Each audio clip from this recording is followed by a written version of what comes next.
President of the Republic of the Philippines, Her Excellency Honorable Sara Z. Duterte. A round of applause, please.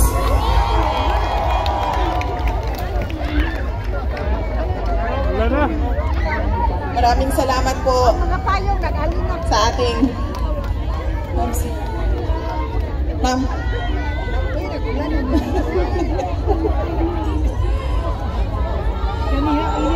Ay, okay naman. Nainitan naman ko ganinang buntag. Magpaulan na lang po ko karong hapon. Una po, ang aking mga pagpapasalamat. Pagpapasalamat ko sa mga kasamahan ko na ating mga guest speakers ngayong araw na ito sa ating pagtitipon dito sa Netherlands. Una na po, ang ating mga leaders sa iba't ibang bayan dito sa Europe. Ang sunod ay si Sir Malcolm Conlan, si Boss Dada. Nasa kanyang pakikipaglaban ay marami na ring kaso na final sa kanya at hinahabol pa ng BIR. Alam nyo, totoo yan. Hindi lang si Boss Dada, no? Meron pang ibang mga social media personalities na mga kakampi natin at mga kasama natin sa pagsuporta kay dating Pangulong Rodrigo Duterte. Ang nakasuhan, may cyber libel cases, hinaharas sa kanilang mga BIR assessment, pero nandyan pa rin sila tulad ninyo, ulan man o init, magastos man sa bulsa, magastos man sa savings, pero nandyan pa rin kayo para ipakita sa mundo at iparinig sa ICC na mali ang ginagawa nila kay dating Pangulong Rodrigo Duterte. At kasama ko din si Attorney Vic Rodriguez, si Senator Robin Padilla, kasama ang mga mahal niya sa buhay, si Ma'am Mariel Rodriguez Padilla, at si Attorney Jimmy at Attorney Isabel Bondok. Magpapasalamat ako sa kanila dahil sila man ay gumastos din ng sarili nilang pera para pumunta dito at hindi napapagod sa paulit-ulit na pagsabi sa maling ginawa ng ICC at ng administrasyon ni Bongbong Marcos kay dating Pangulong Rodrigo Duterte. Kailangan ko na yung strepsils. Meron kami dito. Wala kasi ang boses ko. Ganyan talaga pag singer. Kailangan mo alagaan ang boses mo. Hindi ka pwedeng magsasalita kapag hindi ka kumakanta kasi nagagasgas yung Kaya galing ko lang kasi sa concert ko kaninang umaga. Masakit siya sa lalamunan. Unang-una sinasabi natin, 'di ba? Nakita ng buong mundo paano nila kinuha si dating Pangulong Duterte sa Pilipinas. Hindi nila pinalabas ng airport. Hindi nila dinala sa local courts o sa korte doon sa Pilipinas. Pinilit nilang pasakayin sa eroplano at dahil matanda na, nanghihina, wala ng lakas, hindi na nila kaya din magsabi na huwag niyo ako hawakan. Tinulak na lang, inakay paakyat ng eroplano. Dinala nila ng kahit walang passport, walang papeles para sa kanyang paglipad papuntang UAE, papuntang The Hague, Netherlands. Pangalawa, jurisdiction. Sinasabi natin, lampas na sa 1 taon na pwede ang ICC mag-imbestiga. dahil umabot na ng 2 taon bago sila nagbukas ng investigasyon sa complaint. Reklamo na inihain ni former Senator Trililing, ang tawag sa kanya ng karamihan, na binase din sa mga witnesses niya na tulad ni Las Cañas na may kasong perjury o pagsisinungaling under oath, at kay Matubato na pabago-bago ang sinasabi. At lumabas na rin doon sa Senate hearing na may sayad o medyo may mapapansin mong may sira ang kanyang utak. Yaan ang mga witnesses na sinabi doon sa complaint. Ito yung mga witnesses namin. Sinundan naman ng mainstream media na kasama ang Western media. Ano sinabi nila? 12,000 ang namatay, 15,000 ang namatay, hanggang umabot na sila sa 30,000 ang namatay. Noong sinabi na bigyan nyo sa amin, isa-isahin natin ang mga pangalan. Hindi yung pwedeng magsasabi ka lang 30,000 ang namatay, tapos kahit isang pangalan wala kang maibigay. Kung may tanim bala, merong tanim patay. Diba? Yan ang hawak-hawak nila ngayon laban sa dating Pangulong Duterte.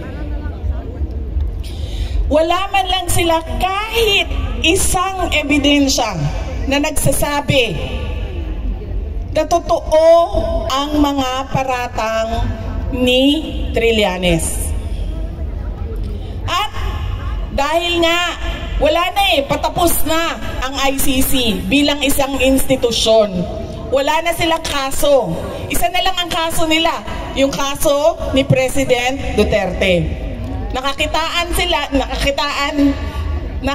sila ng isang administrasyon ni Marcos na ayaw niya na naririnig na merong kumukontra at nagsasabi na mali ang ginagawa ninyo sa pamahalaan natin sa Pilipinas. They're stifling dissent. They are demolishing opposition. Si Pangulong Duterte ang pinaka staunch critic ng administrasyon ni BBM. Kaya anong ginawa nila? Nung seryoso na tinatanong, may problema ka sa kapasidad mo mag-isip dahil gumagamit ka ng cocaine. Nung nagsabi na si Pangulong Duterte, pumirma ka ng budget, presidente ka, pumirma ka ng budget na madaming blanco. May blanco sa pera. Hindi blank check ang budget. Kailangan nakasabi dyan kung saan gagamitin at magkano. Ibig sabihin, hindi mo binasa ang budget. Labag sa batas yun. Kahit man ang mga blanco sa budget, labag din sa konstitusyon yun. Anong ginawa nila? Kinuha nila, sabi nila, ICC. Ito na, may kaso na kayo, ihahatid namin sa inyo. Walang problema. Illegal ang pagkuha sa kanya dito sa Pilipinas. Wala namang maghahabol sa amin dito. Kami ang pinaka makapangyarihan dito. At yan silang lahat, yan sila. Wala silang boses, wala silang magagawa kung ano ang gusto naming mangyari. Ganon ang ginawa nila sa ating pinakamamahal na dating Pangulong Duterte. Noong isang kahapon, nandito ako, bumisita ako kay President Duterte. Sinabi ko sa kanya, bukas meron kaming rally. Sabi niya, ano ang rally nyo? Sabi ko, laban sa ICC. laban sa administrasyon ni BBM.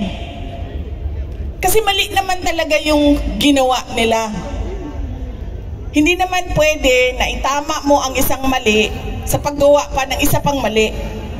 'Di ba? Tapos sabi niya, bakit meron pa bang mga tao na pumupunta doon? Sabi ko, ang daming Pilipino sa buong mundo ang laging gumagawa ng pagtitipon. Sabi ko sa kanya, kahit 5 na lang kami doon sa park, magsasalita pa rin kami. Dahil kahit 5 lang kami, ay mali pa rin yung ginawa nilang pagkuha, pagdukot sa iyo. Hindi naman dahil madami tayo, ay tama. Pag konti na lang tayo, ay mali.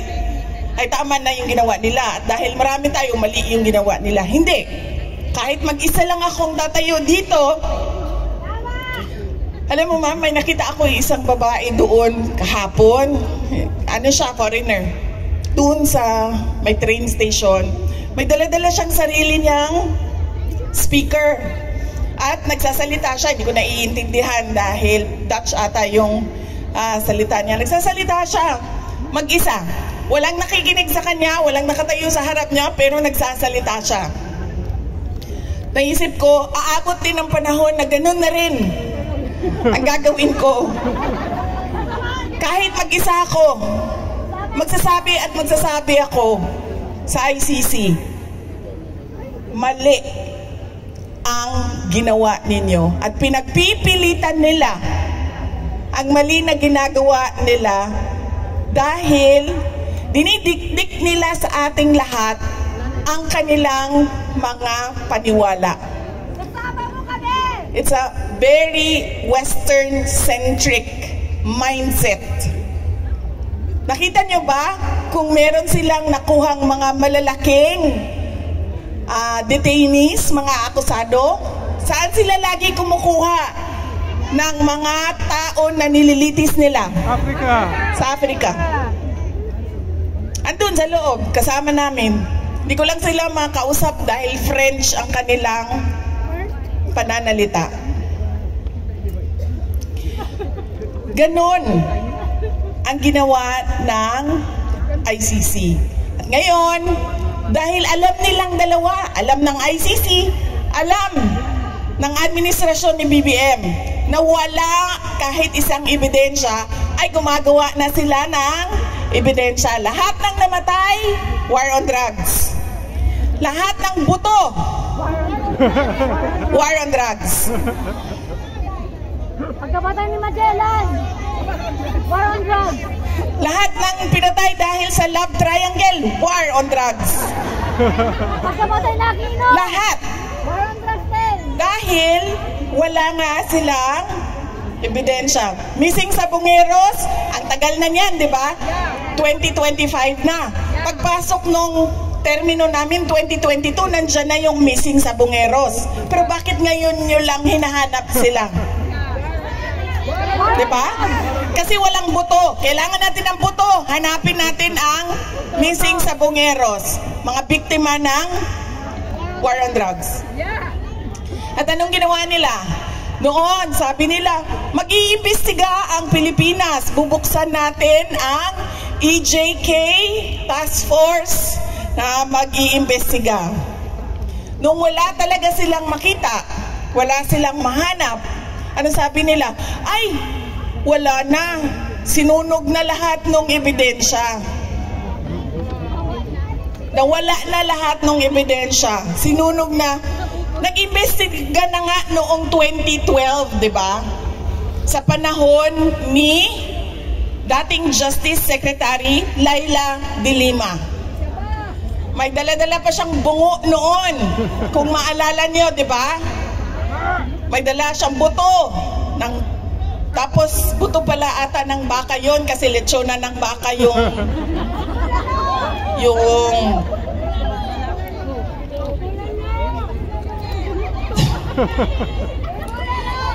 diba? Nag-imbestiga na sila 2012. O nagbukas na kuno ng inquiry 2024. Hanggang ngayon, wala silang ebidensya, pero hinawakan pa rin nila si dating Pangulong Rodrigo Duterte. Kasi ito na lang yung kaso namin. Hindi namin mahuli si Netanyahu eh. Hindi namin mahuli si Putin. Panghawakan namin ito si Duterte kahit na wala kaming ebidensya. Sinasabi na namin, sobrang tagal niyo siyang pinanghahawakan, dinidetain sa pre-trial stage. Diba? Sobrang tagal na. Ibigay niyo yung interim release. Kasi sa inyo naman na provision yan eh. Interim release, nandyan nakasulat. Pero anong sabi nila? Ay hindi pwede dahil ang gagawin niya ay tatakbo siya. A flight risk daw. Paano naging flight risk yan? Nahirapan na nga yan umakyat ng eroplano. Paano mo itakbo yan? Na pag sinabi mong, oh tara na, pack up na, nandyan na sila, huhulihin tayo. Hindi nga siya makalakad ng maayos. At saka wala siyang ibang gustong puntahan kundi umuwi sa Davao City. Sinasabi niya yung mga supporters, oo, totoo, matanda na siya. Pero yung mga supporters niya, tinetreaten nila ang mga witnesses, mga prosecutor, ang ICC. Wala ngang witnesses eh, sinong ititreaten? Ang sinasabi nila, ay, madami siyang baril, madami siyang pera. Ngayon nga, binibenta na nga yung bahay niya kasi duda ko, kailangan ni Hanilet ng pera. Diba? Hindi na makatarungan yung sinasabi nila sa paghawak at pag-detain kay dating Pangulong Rodrigo Duterte. Kaya sabi ko, hindi ako mapapagod sa paulit-ulit na pagsabi sa kanila. I-dismiss na nila yan o di man ibigay nila ang interim release. Dahil meron ng bansa na nagsabi, tatanggapin namin siya dito. Lahat ng gusto ng ICC gagawin namin. Ibigay niyo sa amin si Duterte. Meron na eh. So bakit niyo pa kukontrahin yan? Alam niyo namang mahina yung kaso. Kasi wala na silang kaso pag na-dismiss ang kaso ni Duterte. Ano pa bang silbi ng contribution ng mga member states sa ICC? Wala nang magko-contribute. Eh di wala naman kayong nakakulong eh. Wala naman kayong kailangan na patakbuhin na kulungan eh. Wala naman kayong kailangan na mga assistant, mga prosecutor dahil wala namang kaso na eh. So bakit pa kaming mga mayayaman na mga bansa magbigay sa ICC? At ilan na ba ang umalis sa ICC? Pilipinas, umalis na. Sino yung isa? Hungary, umalis na. Dahil nagising na. Alam na nila na wala ito. Gusto lang nila ipilit ang kanilang paniniwala sa global order. Kahit kayo-kayo lang yan mga Pilipino, sasali kami. Makikialam kami. Kahit bansa nyo yan, hindi namin bansa yan, makikialam kami. At sa pilit nilang pakikialam, sa pagpilit nilang pakikialam, gumagawa na sila ng, nag-iimbento na sila ng witnesses, nag-iimbento na sila ng, nakita nyo ba yung investigation sa House of Representatives? Nakita ninyo kung paano nila ginawa na magsalita si Garma, si Royina Garma, yung pulis na babae, Paano nila ginawa? Diba una sinabi nila, uy, pinatay mo ang boss mo. May kaso kang murder. Tapos anong ginawa nila sa likod? Sinabihan nila, hindi ka namin iimbestigahan sa murder. Mag-witness ka kay Duterte. Saan ang investigasyon ngayon sa murder ng boss niya? Wala, di ba? Kasi yun ang kapalit. Magsalita ka na magsalita. Kasi kailangan namin ng witness. Dahil wala kaming hawak kahit isang ebidensya. Hindi lang yan si Royina Garma. Meron pang isa dyan. Na pinipilit nila na magsalita. Sabi nila, i-threaten daw yung witnesses. Ang tagal na alam ni Pangulong Duterte na pumapasok ang ICC sa Pilipinas. Kahit isang beses, meron ba siyang ginawa kay Las Cañas? Ang tagal na Las Cañas nagsasalita. Kahit isang beses, may ginawa ba siya kay Matubato? Ang tagal na ni Matubato nagsasalita. May ginawa ba sa mga ICC prosecutors na pumasok sa Pilipinas? Wala. Pinipilit lang nila yung gusto nila at naghahanap sila ng justification para sa injustice na ginawa nila kay dating Pangulong Rodrigo Duterte. Kaya yan po mga kababayan, ang kailangan natin paulit-ulit na sabihin sa mundo. Kanina may nagtatanong, nagrarally tayo ng nagrarally, wala namang nakikinig sa atin, tayo-tayo lang din. Ano bang pwede nating gawin? Madami sa inyo ang dual citizens na. Diba? Madami sa inyo, ang karamihan sa inyo, majority dito, 90% or 98 siguro % ay tiga Europe. Sabihan ninyo ang mga gobyerno ninyo. Bigyan nyo kami ng accounting sa binibigay namin sa ICC. Bakit tayo nagko-contribute sa ICC tapos ganyan lang yung ginagawa nila? Iniipit nila ang mga kalaban sa politika. Nagpapagamit sila sa mga bansa.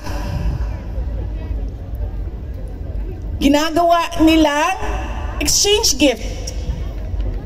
Ang kaso nila para sa kooperasyon ng may problema sa politika.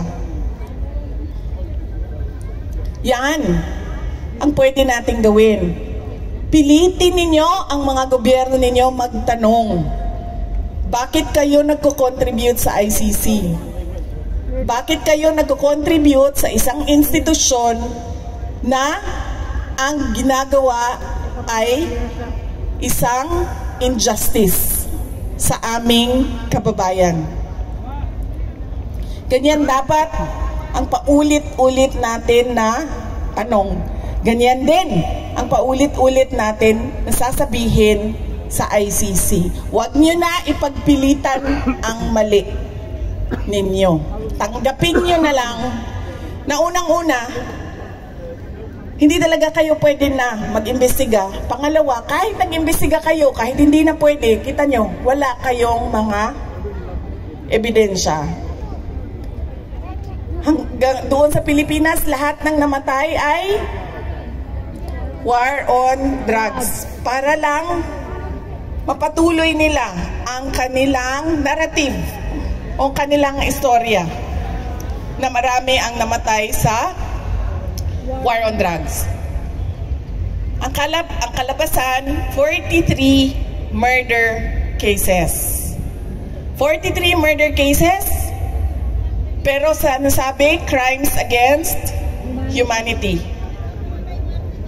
At hindi pa nga tayo sigurado kung yung 43 na yon ay totoo ngang namatay. Diba? Kasi merong isa, ang sabi niya, diba? Uy, bakit yung picture ng tatay ko na hindi naman pinatay sa war on drugs, wala namang kinalaman sa droga, ay nandyan sa mga biktima. Nag-iimbento na lang. para lang ipagpatuloy, para lang patuloy din ang suporta ng mga malalaking bansa sa organisasyon ng ICC.